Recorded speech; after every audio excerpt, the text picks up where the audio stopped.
Bible अध्ययन श्रृंखला के अंदर आपका हार्दिक स्वागत है। प्रभु आपको बहुत आशीष दे।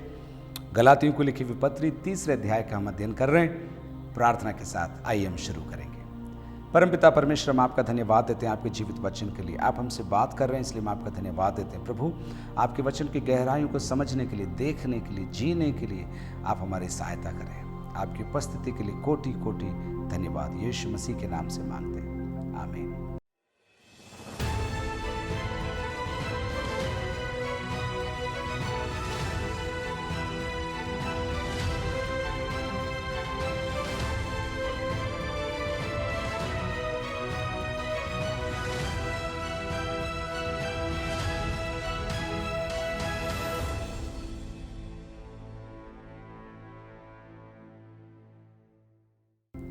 गलातियों की लिखी हुई पत्री 3 अध्याय उसकी 10 आयत से आगे। इसलिए जितने लोग व्यवस्था के कामों पर भरोसा रखते हैं वे सब शाप के अधीन हैं, क्योंकि लिखा है, जो कोई व्यवस्था की पुस्तक में लिखी हुई सब बातों के करने में स्थिर नहीं रहता वह शापित है। 6 आयत में पौलुस ने इसी अध्याय के हमको बताया कि अब्राहम अपने कार्यों के द्वारा नहीं पर विश्वास के द्वारा धर्मी ठहराया गया।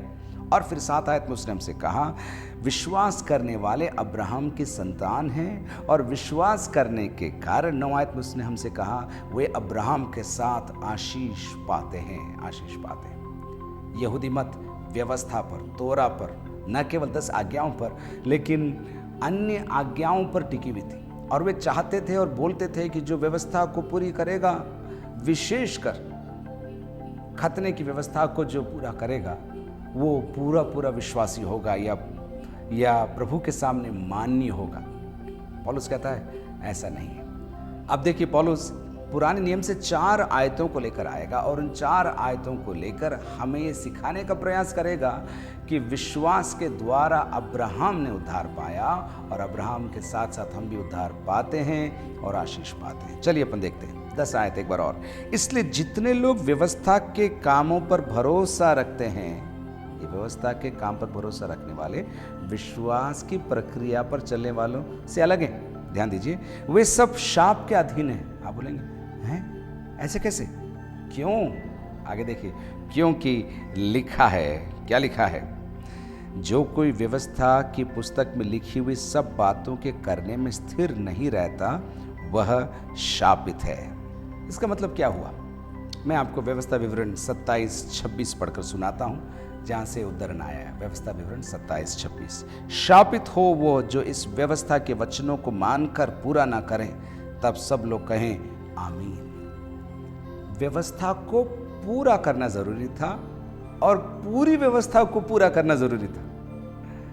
पौलुस कहता है ये किसी के लिए संभव नहीं था, इसलिए वहां पर लिखा था जो पूरी व्यवस्था को पूरा ना करे वो शापित है। और उस बात को ध्यान रखते हुए पौलुस कहता है, जो कोई व्यवस्था की पुस्तक में लिखी हुई सब बातों के करने में स्थिर नहीं रहता वो शापित है।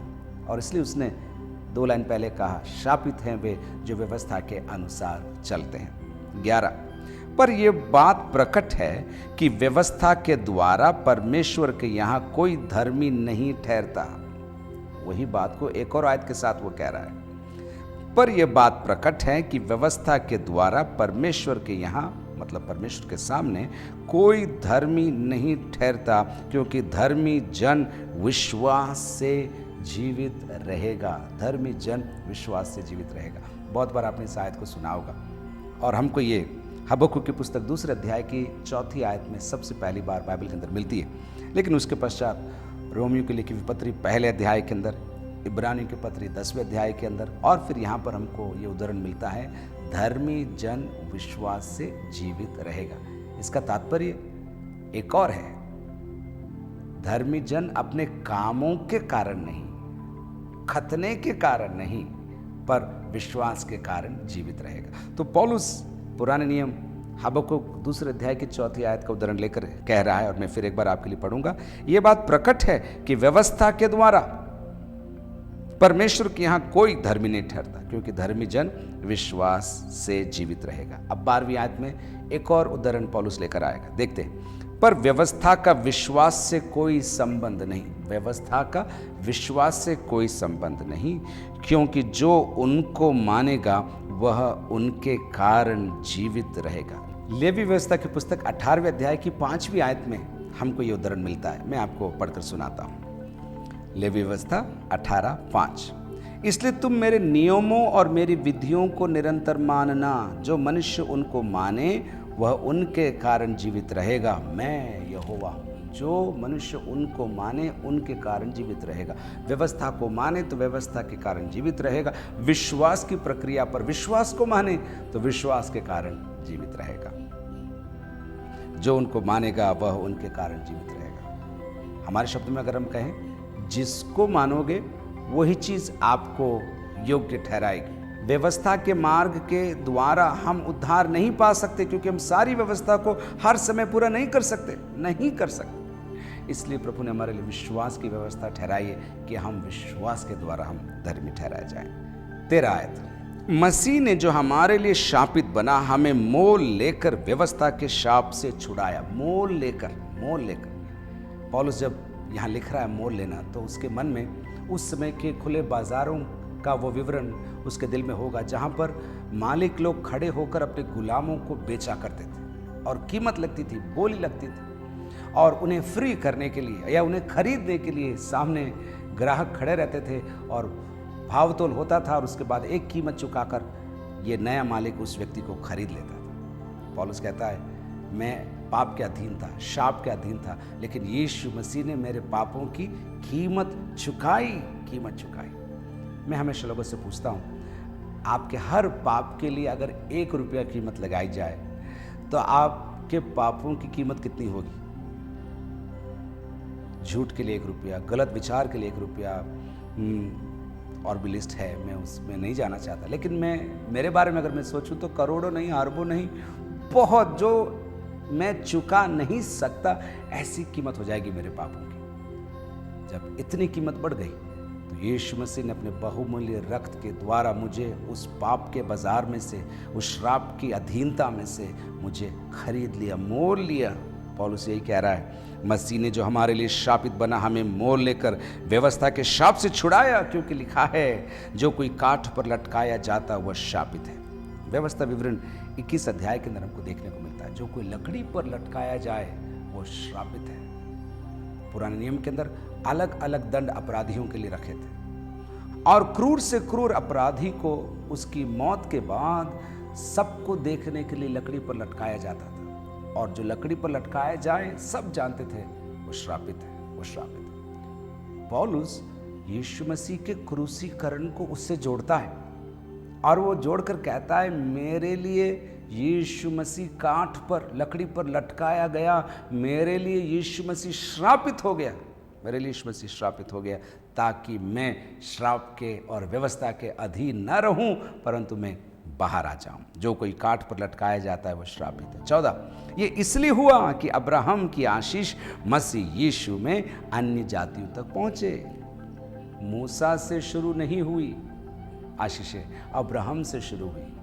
पौलुस गलाती के विश्वासियों को याद दिला रहा है, मूसा बड़ा नहीं है, मूसा से पहले है अब्राहम, और इसलिए याद दिलाते हुए कहता है, ये इसलिए हुआ कि अब्राहम की आशीष मसीह यीशु में अन्य जातियों तक पहुंचे, और हम विश्वास के द्वारा उस आत्मा को प्राप्त करें जिसकी प्रतिज्ञा हुई है। विश्वास के द्वारा, व्यवस्था के द्वारा नहीं, विश्वास के द्वारा उस आत्मा को प्राप्त करें जिसकी प्रतिज्ञा हुई है।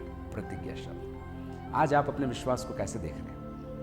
आपको कभी ये लगा है कि मेरे पापों की कीमत यीशु मसीह ने कलवरी पर चुकाई है?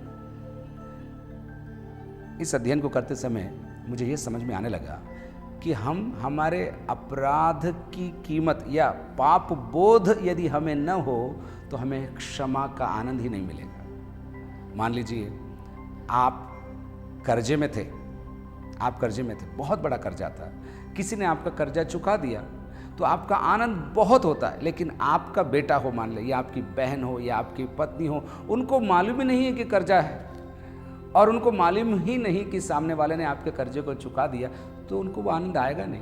वो सिर्फ सिर हिलाकर बोलेंगे, अच्छा हैं, पैसे दे दिए, कीमत चुका दी, लोन भर दिया, इतना ही बोलेंगे।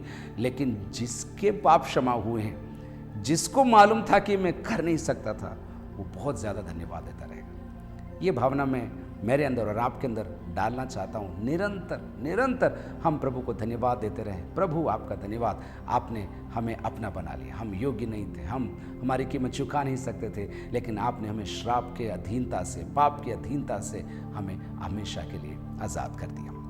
15वीं आयत, हे भाइयों, मैं मनुष्य की रीति पर कहता हूँ, मनुष्य की वाचा भी जो पक्की हो जाती है तो न कोई उसे टालता है और न उसमें कुछ बढ़ाता है। अब पौलुस मनुष्यों की तुलना लेकर परमेश्वर की बात को समझाने का प्रयास करेगा। वो कहता है वाचा, शब्दों का आप ध्यान देना, 2-3 बड़े बड़े शब्द आगे आएंगे। वाचा आएगा, प्रतिज्ञा आएगी, मीरास आएगी।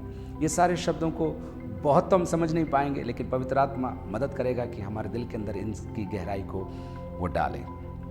हे भाइयों, मैं मनुष्य की रीति पर कहता हूँ कि मनुष्य की वाचा भी जो पक्की हो जाती है तो न कोई उसे टालता है और न उसमें से कुछ बढ़ाता है। दो व्यक्ति जब वाचा बांधते हैं, सील कर लेते हैं, एग्री हो जाता है, तो फिर उसमें कोई फेरबदल नहीं है, वो परमानेंट है। हमने बात मान ली है, कर लिया है और हमने हस्ताक्षर कर लिए। पौलुस कह रहा है, अतः प्रतिज्ञाएं अब्राहम को और उसके वंश को दी गई। प्रतिज्ञाएं दी गई, बहुत बड़ी बात है इसके अंदर। उसने प्रतिज्ञाएं अर्जित नहीं करी, प्रतिज्ञाएं खरीदी नहीं, किसी के द्वारा नहीं। प्रतिज्ञाएं परमेश्वर ने अब्राहम को दी, उद्धार आपको दिया गया है। बार बार प्रभु इस वचन के द्वारा मुझे और आपको सिखा रहा है, हमारे कार्य नहीं, हमारी व्यवस्था नहीं, हमारी धार्मिकता नहीं, प्रभु ने हमें धर्मी ठहरा दिया है। और यही गलातियों की पत्री का सार है। अतः प्रतिज्ञाएं अब्राहम को और उसके वंश को दी गई। वह ये नहीं कहता वंशों को, जैसे बहुतों के विषय में कहा, पर जैसे एक के विषय में कि तेरे वंश को, और वह मसीह है। पौलुस स्पष्ट लिख रहा, प्रकाशन पाकर अभिषेक में अधिकार प्रयोग करते हुए कह रहा है, अब्राहम से कहा गया तेरे वंश को मैं आशीष दूंगा। और वो वंश बहुवचन में नहीं, पौलुस उसको लेकर एक वचन कर रहा है और कहता है वो वंश मसीह है। सीधा मूसा के ऊपर से पार होते हुए मानो अब्राहम को यीशु से पौलुस जोड़ रहा है और वो कहता है तेरे वंश को, और वो मसीह है। 17, पर मैं ये कहता हूं, जो वाचा परमेश्वर ने पहले से पक्की की थी उसको व्यवस्था 430 वर्ष के बाद आकर नहीं टाल सकती कि प्रतिज्ञाएं व्यर्थ ठहरे। अब्राहम के समय के कई सदियों बाद मूसा आया और पौलुस कहता है कि मूसा के द्वारा व्यवस्था आई, लेकिन व्यवस्था आने के कारण जो पहले से प्रतिज्ञाएं अब्राहम को और उसके वंश को मिल गई थी वो इनवैलिड नहीं हुई। अब्राहम को परमेश्वर ने प्रतिज्ञा दिया, ध्यान रखिए, उसने खरीदा नहीं, अर्जित नहीं किया, दिया। और कई वर्षों के बाद अगर मूसा आया है और मूसा को व्यवस्था दी तो ये नलिफाई नहीं हो रही, ये कैंसिल नहीं हो रही, ये अब भी सक्रिय है। 18, क्योंकि यदि मीरास व्यवस्था से मिली है तो फिर प्रतिज्ञा से नहीं, परंतु परमेश्वर ने अब्राहम को प्रतिज्ञा के द्वारा दे दी है। मूसा के द्वारा व्यवस्था आई, अब्राहम विश्वास के द्वारा धर्मी ठहरा। और पौलुस कह रहा है अब्राहम ने विश्वास किया, उसे प्रतिज्ञा दी गई, उसे वंश की आशीष दी गई, और वो वंश मसीह है। और मसीह पर विश्वास करने वाले सच्चे अब्राहम के संतान हैं और वे प्रभु के भी संतान हैं। और अंत में वो कहता है यदि मीरास व्यवस्था से मिली है तो फिर प्रतिज्ञा से नहीं, परंतु परमेश्वर ने अब्राहम को प्रतिज्ञा के द्वारा दी। मैं विश्वास करता हूँ आपको इसकी खूबसूरती समझ में आ रही है, और बस मैं चाहता हूँ आप धन्यवाद देते रहें। मुझे मीरास मिली है, मुझे आशीष मिली है, मैं अब्राहम की संतान हूँ, अब्राहम की आशीष मुझे मिली है। क्यों? क्योंकि मैंने विश्वास यीशु मसीह पर किया है, मैंने विश्वास यीशु मसीह पर किया है।